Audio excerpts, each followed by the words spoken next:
Hi, this is Sue Jackson of the Book by Book blog, and I'm here today with another Friday Reads. I have been kind of cramming this week. I've got a book group meeting later today at noon, and as of this morning, I still had 100 pages to go in my book. So what I have been reading and listening to is Homecoming by Kate Morton. So I got both the book and the audio from the library. They didn't have the digital download, unfortunately. So I actually had to, disc by disc, download 16 CDs onto my laptop, then upload the whole thing to my iPod, and it didn't all transfer perfectly. Yeah, it's been a little bit of a thing. But I have been racing to read this book in time, going back and forth between the print and the audio. It's like 540 pages, and I didn't start it until last Friday, so oops.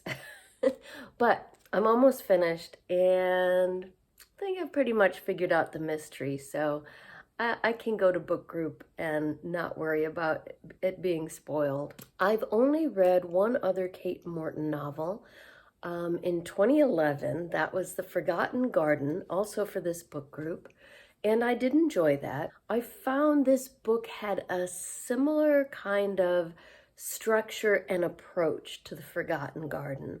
There are two different timelines, 1958 and present day, 2018.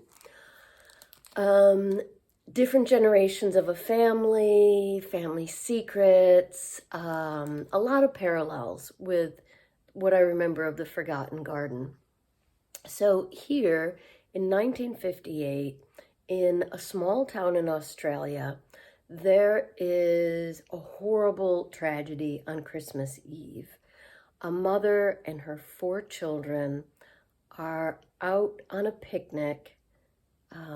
Had to keep reminding myself the seasons are opposite there. A man is coming home from a trip on a horse, and he stops at the creek where the picnic is happening so that his horse can get cool off. And he sees the family all lying on their picnic blanket, all dead. The mother and 3 of her children. There's a wicker basket for a baby hanging in the tree, and that's empty. So that is the tragic event that kicks off this whole book. At the time that this tragedy happened, the dead woman's sister-in-law, Nora, was visiting. She was pregnant herself. This was a horribly traumatic thing for her. And then we go to present day, 2018, and Nora's granddaughter, Jess, is currently living in London and gets a phone call from a hospital in Australia that her grandmother has taken ill and is in the hospital. So Jess grabs a red eye that night, goes to see her grandmother who brought her up. And her grandmother's in bad shape. She's in the intensive care unit. So that's kind of the setup. We've got the grandmother who was there when this horrible thing happened. We've got the granddaughter who was brought up by her grandmother. And on her deathbed, the grandmother is kind of in and out of consciousness and mumbling things about that event, though Jess knows nothing about it. This was a closely held family secret that her grandmother never told her. But she discovers in the house, her grandmother's house, a book that was written about the tragedy by an American journalist. And so Homecoming features a book within a book. We get bits and pieces. I don't think it's the whole book inside here, but we get bits and pieces, excerpts from this true crime novel written by this journalist. So the reader is learning about all this at the same time that Jess is. And as I said, the novel goes back and forth in time. So, parts of it are set in 1958, 1959, as the crime's being investigated. And part of it is set in the present day as Jess is learning about her family history and things she didn't know. So like I said, I've got about 100 pages left. I think around page 400, I figured it out. There is kind of a mystery at the center of this. I won't spoil anything for you. I think even telling you what the mystery is would be a spoiler. But I think I've got it figured out.